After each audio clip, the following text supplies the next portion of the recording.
Hello my friends, Paul here in the RoJoBe Music Workshop, and welcome to my next project.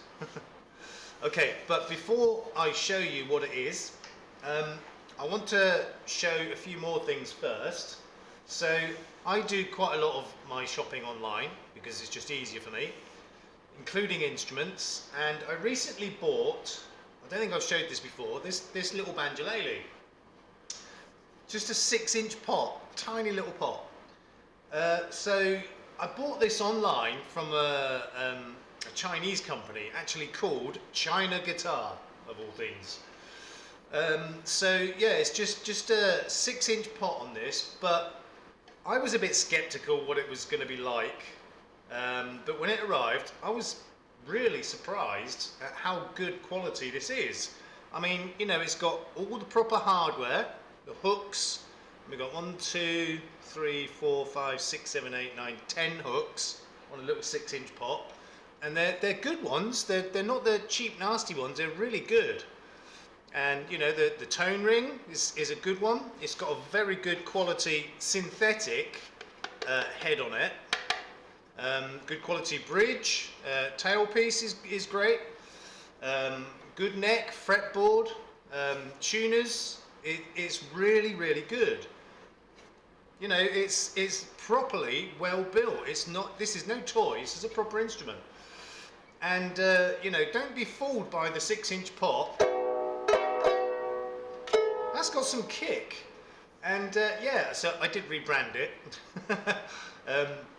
Sanded off the front of the headstock and rebranded it with my own logo. But yeah, I was pleasantly surprised, and I paid about 2,000 baht for this, including shipping from China.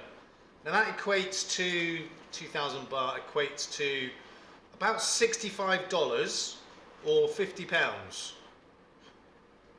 You know, and it's really good quality.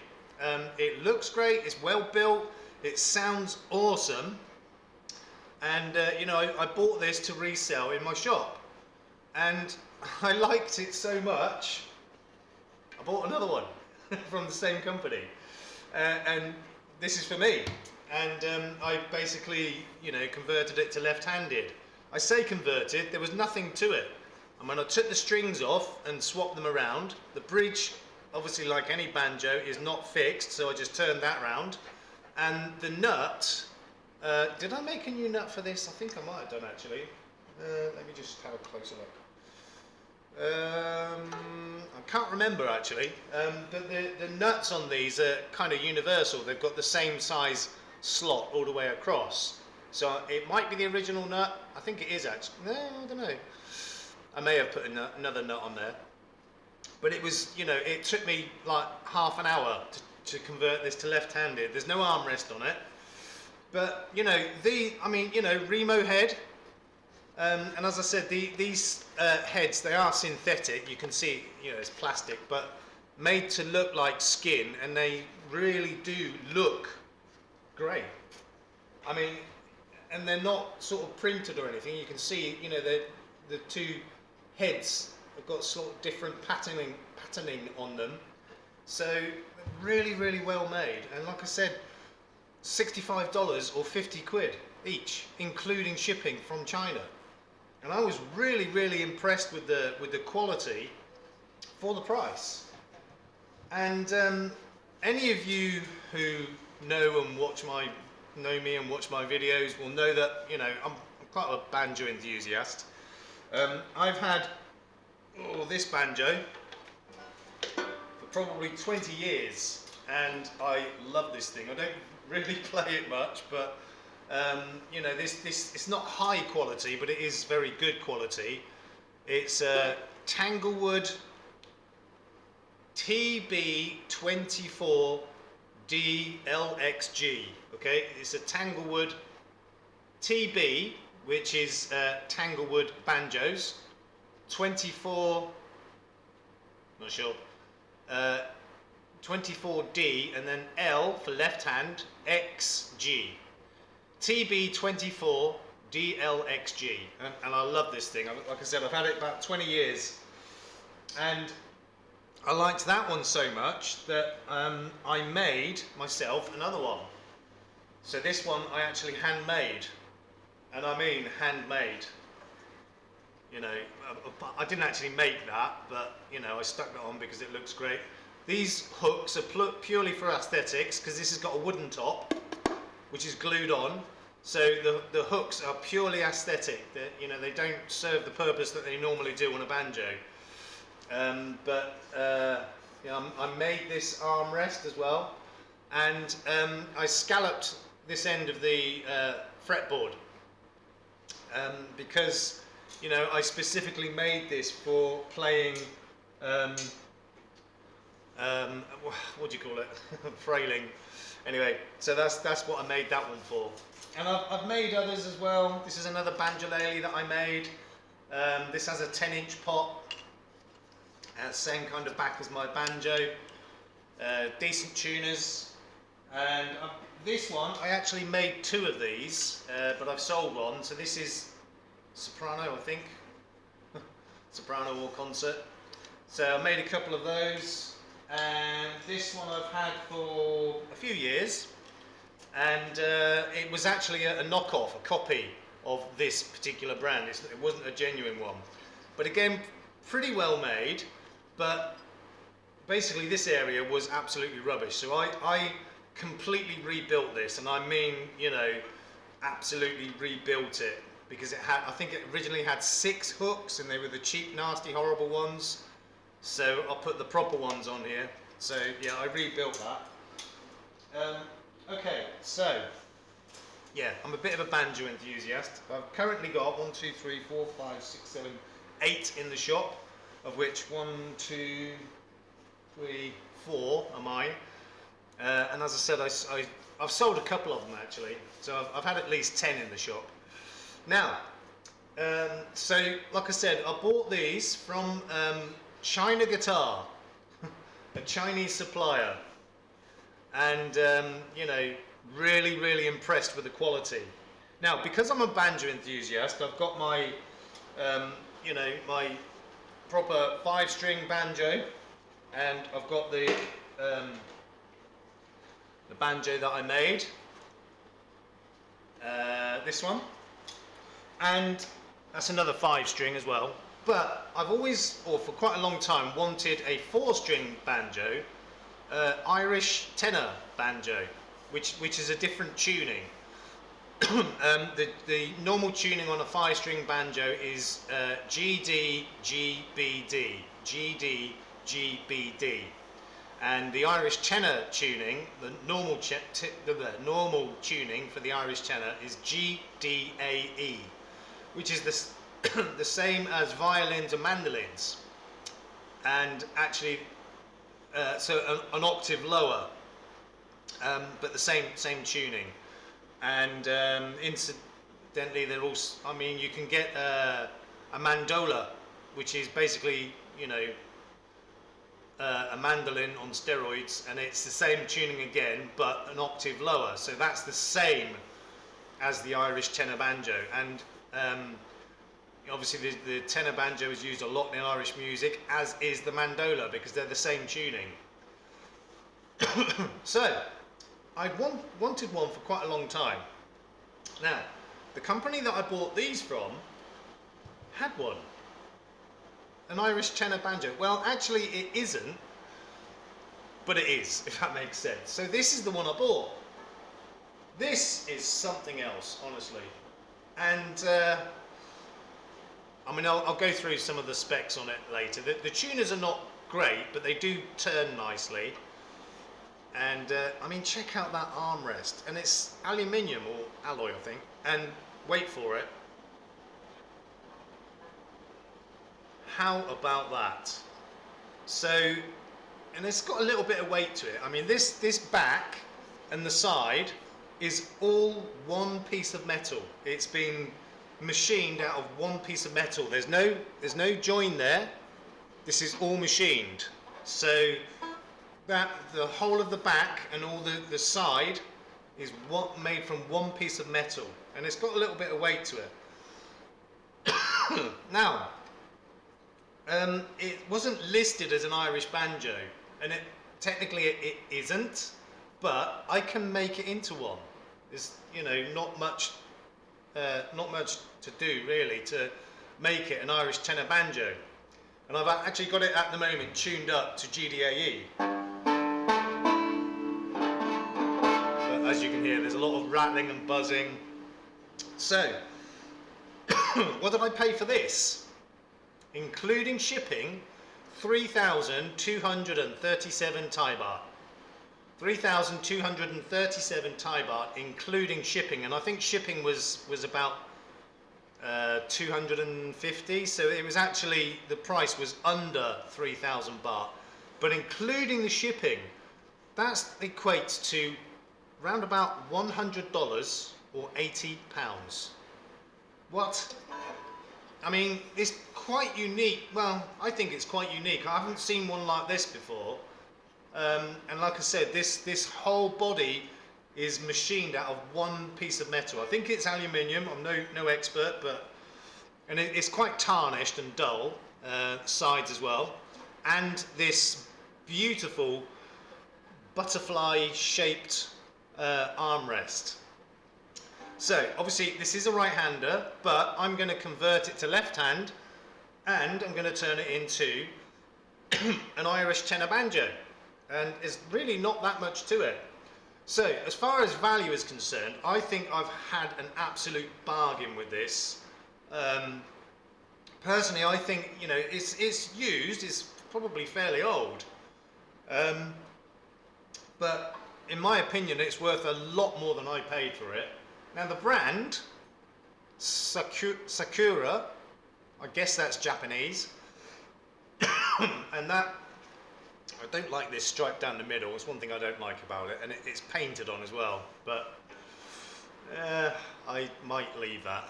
So on the headstock it says Sakura, Sakura, but on the resonator at the back, I don't know if you're going to see that or not, it says Star Sun, S-T-A-R-S-U-N, Star Sun.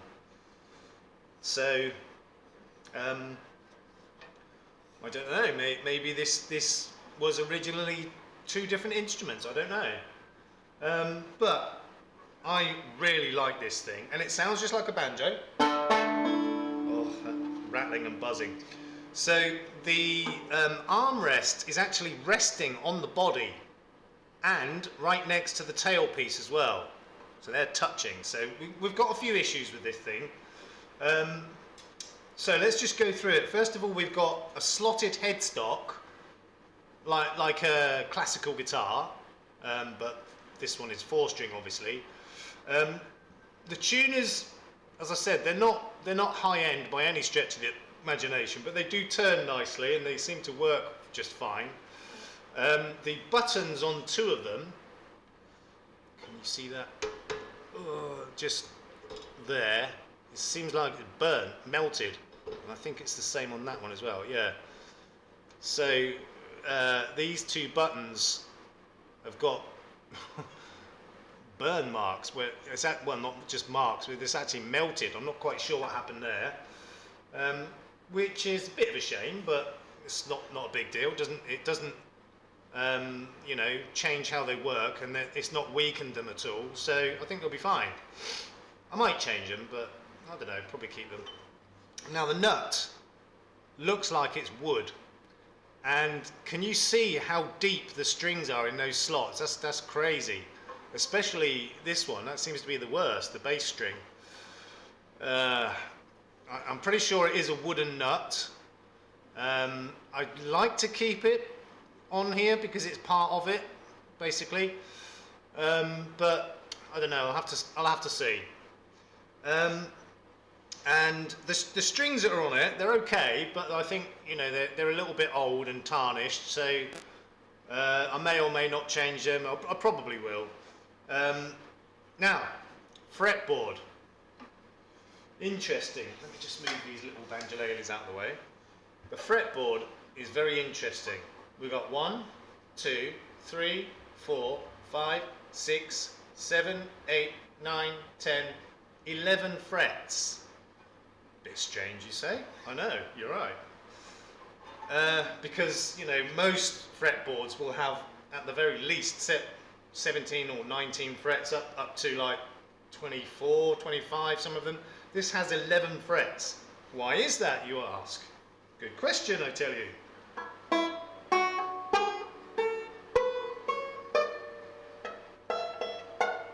Yeah, it's got a lot of issues, but it's a diatonic fretboard, do re mi. Really, really simple to learn to play any instrument that's got a diatonic fretboard, because you haven't got the half measures, your sharps and your flats. You've got whole notes. So it's basically do re mi. Now I've never come across that before. I've made them, but I've never come across it before. So that is quite a special fretboard, but it's not going to work for an Irish tenor banjo. I've got to make a regular fretboard to make this into an Irish tenor banjo. And incidentally, this has a 23-inch scale, which is very close to a tenor banjo. Actually, I think this is slightly longer. And actually, if I compare this, I'm going to have to come right back to my 5-string banjo. Yeah, you can see quite a big difference in the size. I can't remember what the scale is on a full-size banjo, but it's a bit more than this. This has got a 23-inch scale. So, very interesting fretboard, but I'm going to have to change it. I didn't really want to take this fretboard off because the edges are nicely sealed and painted and everything. But at the same time, I don't want to change this fretboard. I don't want to, convert it. I want to keep it as a diatonic fretboard. So this fretboard is going to have to come off carefully. Now the head, I think, is genuine animal skin. I think it is. It certainly looks like it and feels like it. And if I poke my finger in the hole at the back here and feel at the back, it's got that very rough feeling of real animal skin. So I'm pretty sure it is. The bridge, I'm not sure about that bridge. It looks like a double-headed anvil, and it's quite short that way, and that's giving us a couple of problems here where the strings are too far in. If you look at the gap at the top end, at the nut end, there's a very small gap there, but it's bigger down here. So I have got a 4-string banjo bridge, so I will be putting that on, but I'll keep this on because obviously this is the original, but a bit weird. So the tailpiece, it's not like normal banjo ones. This one allows you to use guitar strings, which have been used on this. So it's got a round hole with a slot at this side, so that you can use ball end strings. So quite a simple tailpiece. I'll probably keep that on here, but I think this has been strung up wrong because the ball is underneath, which means the balls, I don't know if you can see, the ball ends of the strings are pressing down on this skin. Now that's bad because they can dig into it and split it. And I can see that all of those ball ends on those strings are all not just touching the skin, but pushing into it, they're denting into it, so that's bad. So I think the strings should go with the ball end sticking out the top, and then the string goes underneath this part, through this slot, and then over this part of the top. I think that's how it should be. And also this part of the tailpiece is also pressing down on the skin. And the armrest is also pressing down on the skin. So we've got all sorts of nasty buzzing and rattling going on. And yeah, there's quite a few issues that need to be sorted out. But like I said, this is going to be a left-hand conversion and a conversion to an Irish tenor banjo.